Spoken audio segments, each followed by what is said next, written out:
Greetings, everybody. Gleekon here again with another episode of Lore of Warcraft. We left off with the Draenei expanding all throughout Draenor, creating little outposts just to kind of keep tabs on.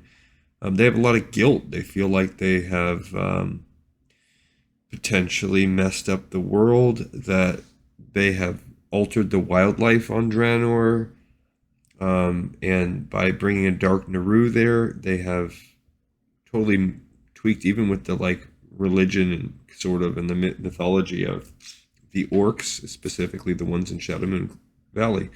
So stay a while and listen to this one. It's called Oshu'gun, Mountain of Spirits. The decaying Naru trapped within the Eredar's crystal wreckage also had an effect on orc society.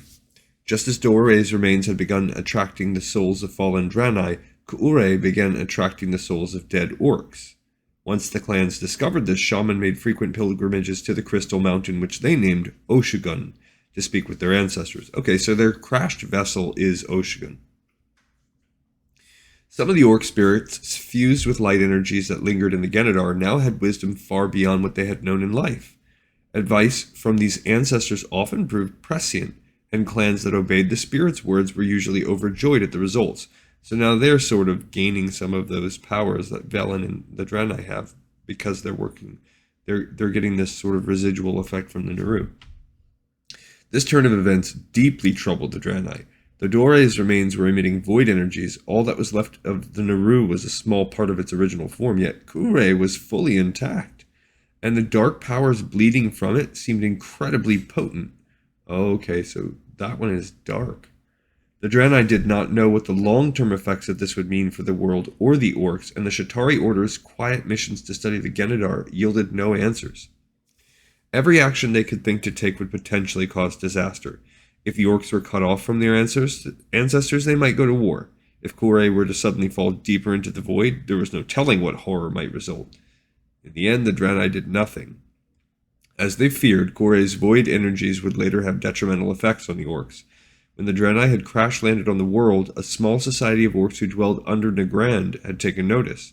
This society was composed of exiles who'd been banished from their clans because they had tapped into the void and lost themselves to madness during their shamanic rites of passage. For generations, these outcasts had gathered in caves below Nagrand, their faces tattooed with the white skull that marked them as pariahs. So maybe that's Laughing Skull.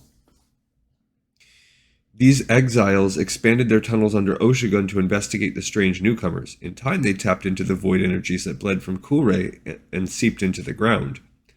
Through the study of this power, the outcasts began communing with the Void Lords. These monstrous entities responded to the orcs, bombarding them with visions of apocalypse and revealing the secrets of using shadow magic. The influx of void energies would gradually turn the exiles' skin a sickly white, and they would call themselves the Pale. There you go.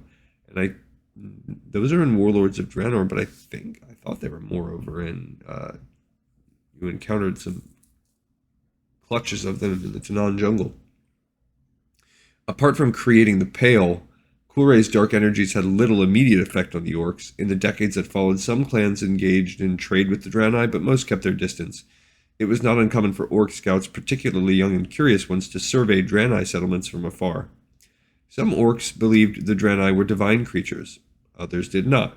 No one considered them to be a real threat. As far as the orcs were concerned, the reclusive Draenei were not much more than a passing curiosity. The ogres, however, saw the Draenei's isolation as a sign of weakness. And again, they haven't really been expansionistic, but you never know with the ogres. So the ogres are gonna...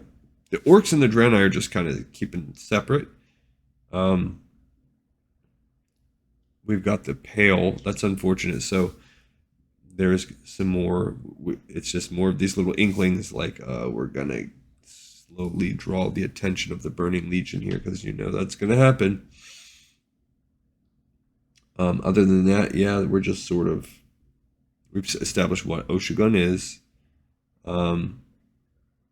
We've set up why there are, specifically in Nagrand, the orc spirits as well, just like there are Draenei ones walking around in Burning Crusade, and we are preluding to the fact that the ogres are going to try to attack their Draenei.